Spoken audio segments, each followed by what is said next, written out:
ప్రపంచమంతా నివసించే వృషభ రాశి మిత్రులారా, మీకు ఈ యొక్క గురు పేర్చి గురు భగవానుని యొక్క స్థాన మార్పిడి ఎలా ఉండబోతుందంటే, వృషభ రాశి వారికి అధిపతి శుక్రుని గురు భగవానుడు వ్యతిరేకతలో ఉన్నప్పటికీ మీ రాశిలో అదృష్టాన్ని ఇవ్వగలరు.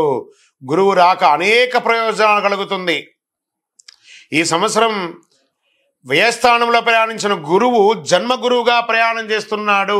కుటుంబంలో మాట్లాడే మాటల విషయంలో జాగ్రత్తగా ఉన్న మీరు, గురువు మీతో చాలా ఉన్నట్టే ఉంటాడు, బ్రేక్ వేస్తూ ఉంటాడు, కానీ యోగంగా ఉండబోతున్నాడు. బాగా గుర్తుపెట్టుకోండి, ఈ రాశి వారికి గురుడు 5వ ఇంట, 7వ ఇంట, 9వ ఇంటిపై పడడం చాలా మంచిది. గురువు కాబట్టి మీ తప్పులు సమస్యలను ఎత్తి చూపిస్తాడు. గురువు కాబట్టి. ఈ గురు భగవానుడు అంటే ఎవరు? అసలు ఈయన మనకు ఒక బయోడేటా ఉంటుంది కదా, నేను సో నా పేరు ఇది, నా గోత్రం ఇది, నా ఇల్లు ఇది, నేను ఇంత చదువుకున్నానని. ఈ గురువు ఎవరు? ఆయనకి సొంత ఇల్లు ఏది? ధనుస్సు, మీనరాశి ఆయనకి సొంత ఇల్లు. ఉచ్చ రాశి ఎవరు? కర్కాటక రాశి. నీచ రాశి ఎవరు? మకర రాశి. ఆయనకి ఇష్టమైనటువంటి దిశ ఏది? ఉత్తర దిశ. అతిదేవత ఎవరు? బ్రహ్మ. ఆ బృహస్పతి గురుని యొక్క రంగు ఏది? పసుపు. ఆయన ప్రయాణం చేసే వాహనం ఏది? ఏనుగు.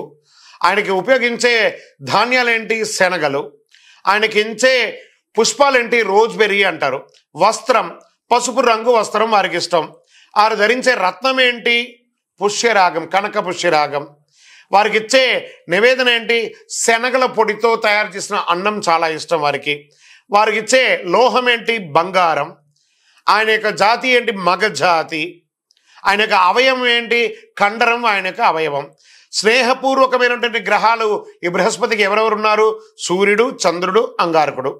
శత్రుగ్రహాలు ఎవరు? బుధుడు, శుక్రుడు. ఆయన యొక్క భార్య ఎవరు? తారాదేవి. మరి ఆయన పిల్లలు ఎవరు? భారద్వాజుడు, కుజుడు. ప్రార్థనా స్థలాలు ఏమున్నాయి? దక్షిణామూర్తి స్థలాలు, గురుస్థానాలు. గురు భగవానునికి సంబంధించిన అన్ని దేవాలయాలు ఆయనకి ప్రార్థనా స్థలమే. ఆయనకి అర్హత ఏంటి? ఈయనకున్న అర్హత, ఈయనకొక పొజిషన్ ఏంటి అంటే దేవగురువుగా ఈయన ఉన్నారు. మీ తప్పులు ఎత్తి చూపిస్తాడు. బాగా ఉన్న తప్పులు కూడా నోటీస్ చేస్తాను. నన్ను క్రిటిసైజ్ చేస్తావా, నా గురించి చెప్తావా అని అంటారు చూసారా, వారే గురువు.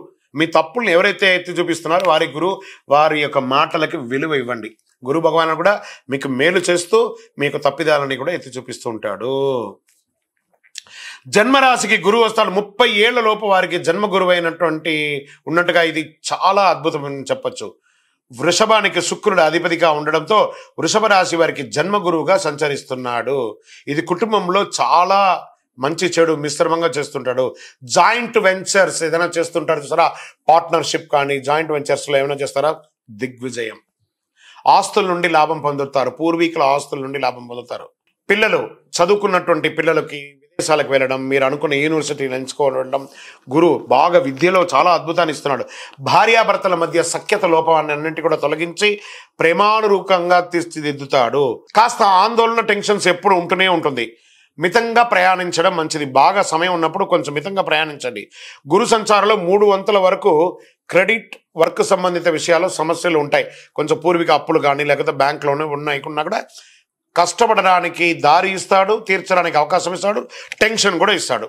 ఇది మిమ్మల్ని కొంచెం రాటు తేలేటట్టుగా మిమ్మల్ని ట్యూన్ చేసేటట్టుగా చేస్తుంది. డబ్బు, వస్తువు, విలాసం వంటి వాటిపై ఆసక్తి లేకుండా ఉంటే మంచిది.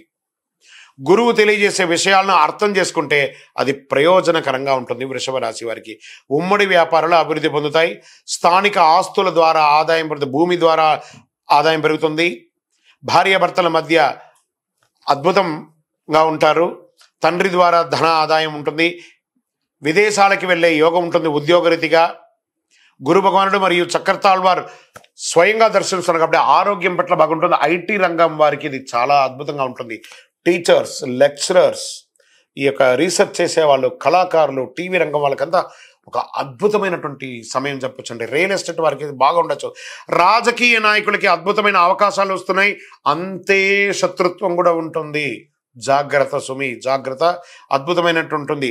ఆ గురు పేర్చి రోజు, ఆ గురు భగవానుడు స్థానం మారే యొక్క పర్వదినం రోజు మే 1వ తారీఖున అవకాశం ఉంటే మీ వయసు ఎంత ఉందో అన్ని దీపాలు ఆ యొక్క దేవాలయంలో వెళ్ళి స్వయంగా మీరు దీపం ముట్టించండి. సంవత్సరానికి ఒక్కసారి జరిగే యొక్క ఫలితం చాలా అద్భుతంగా ఉంటారు. వృషభ రాశి మిత్రులారా, ఎంత అద్భుతం ఉంటుందో అంత డిస్టర్బెన్స్ కూడా ఉంటుంది. కాబట్టి భగవంతుని మనం ప్రార్థన చేసుకోవాలి. శనగలను నానబెట్టిన శనగలతో గుచ్చి మాల వేయండి. ఇది మీ యొక్క వ్యక్తిగత జాతకానికి 40% ఉంటుంది. మీ యొక్క గోచార ప్రకారం చెప్తున్నా. మీ యొక్క సంపూర్ణ జాతకం తెలుసుకోవడానికి మీ పరిసర ప్రాంతాల్లో ఉన్నటువంటి సద్గురువుని సంప్రదించి వారి ద్వారా జాతకం తెలుసుకోండి. లేదా మా ద్వారానే తెలుసుకోవాలనుకుంటే మా ఈ నంబర్కి మీ పేరు, date of birth, time of birth, place of birth WhatsApp చేయాలి. కాల్ చేయకూడదు. మేము చూసి మీకు రిప్లై ఇస్తాము, అప్పుడే కాల్ చేయాలి. కానీ మీరు స్వయంగా కాల్ చేయకూడదు. కాల్ లేపము. చాలామంది కామెంట్స్ పెడతారు, గురుగారు మీరు కాల్ లేపటం. లేపం. ఎందుకంటే చాలా బిజీగా ఉంటుంది. కాబట్టి మేము రిప్లై ఇచ్చిన తర్వాత వాళ్ళకి ఖచ్చితంగా మేము లేపుతాము. మీరు దయచేసి కాల్ చేయకండి. ఓన్లీ వాట్సాప్ మాత్రమే చెయ్యండి. ఇంకను సకల దోషాలు తొలగడానికి గురవే సర్వలోకానాం విసజే భవరోగినాం నిధయే సర్వ విద్యానాం దక్షిణామూర్తి నమః అని చెప్పి ఆ స్వామివారికి దేవాలయానికి వెళ్ళి 16 ప్రదక్షిణాలు చేయండి. విజయోస్తు. ఇప్పుడు ఆపరేషన్ లేకుండానే మోకాళ్లకు ప్లాస్మా ట్రీట్మెంట్. మీ ఆర్థోపెడిక్ సమస్యలన్నిటికీ రోబోటిక్ టెక్నాలజీ ద్వారా తక్కువ ఖర్చుతో శాశ్వత పరిష్కారం. Free consultation. ప్రతి ట్రీట్మెంట్ పై 20% డిస్కౌంట్. ఈ ఆఫర్ కొద్ది రోజులు మాత్రమే. త్వరపడండి. V9 hospitals 9281465842.